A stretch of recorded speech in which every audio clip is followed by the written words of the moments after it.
Hello, Marina here, and I want to talk about this album that I think is extremely underrated. It's called The History by Cradle. Now, for some backstory, or just like perhaps a connection.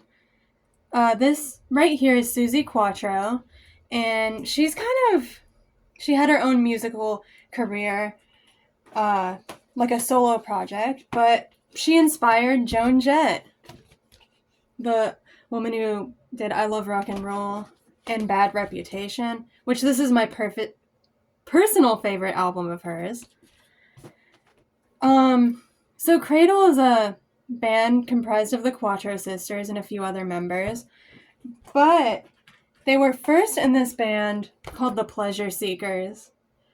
Um, this is the album What a Way to Die. It's the only album they did.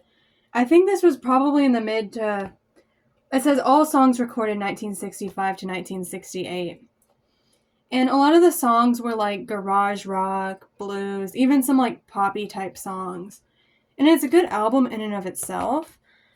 But like this album is just something else. Like I can't even describe it. So I think Cradle formed in 1968. I'm assuming for this album, all of the songs were probably recorded late 60s, early 70s. That's about how long they lasted. And it's still like the Quattro sisters, of course. But there's just something so different about this album. It's so different than anything the Pleasure Seekers did. It's so different than anything Suzi Quatro ever did. There's a lot of stuff that's heavier and more experimental, and honestly, like, deals with very, like, I don't want to say dark, but maybe very, like, real topics. I'm not saying the Pleasure Seekers or Suzi Quatro didn't, but, like, there's topics of, like, environmentalism and stuff like that, and, like, existential crises. And, like, the sound is, like, what really stood out, too, because, again, it's so different. Like, it starts off with, like, a introduction from, like, a concert or something, or a live show, and then it goes into this song called Living Machine, which, like, the riffs, first of all, are, like, really heavy, in my opinion, especially for that time period, I suppose. And, like, the vocals are so, like, powerful and strong. I think that song is basically about, like, environmental issues and stuff like that. And then they have, the last song on the album is called Dream, which is so funny because it starts off with, like, this Carpenter's cover. And then, like, as it progresses, it just gets, like,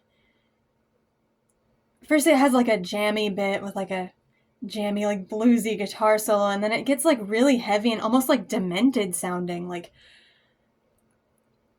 evil sounding almost, but, like, it's so awesome because, like, it's just so reminiscent of, like, some metal songs I've heard.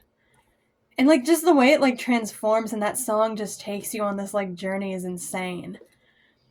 And then there are songs like Last Laugh, which, first of all, features, like, a very heavy riff, in my opinion. And, like, the whole subject matter of the song is, like, kind of, like, existential crisis mode. Like, they're singing about, like, about getting older and eventually having to die, and I'm like, damn. It's so different than any of the Pleasure Seekers or Suzi Quatro stuff. Like, of course, Quatro in this band, that's her in the front, by the way, but they had, like, a song called What a Way to Die on here, and I'm like, oh, that sounds dark. But, like, to me, this song is, like, almost humorous in a way. It's a great song, though. It's a song about, like, drinking too much. And like, the tone of it is just goofier than Last Laugh on this album. It's just kind of interesting, the contrast. It, like, almost this is like an anomaly. It just kind of existed, and, like, where did this come from? But, like, in the coolest way possible. And also, not to mention, they're from Detroit, so they toured with, like, MC5 and the Stooges and stuff like that. But, like, they don't get talked about nearly as much. And, of course, I love MC5 and the Stooges as well. But I just find it to be interesting how this band kind of just like disappeared into the shadows or whatever.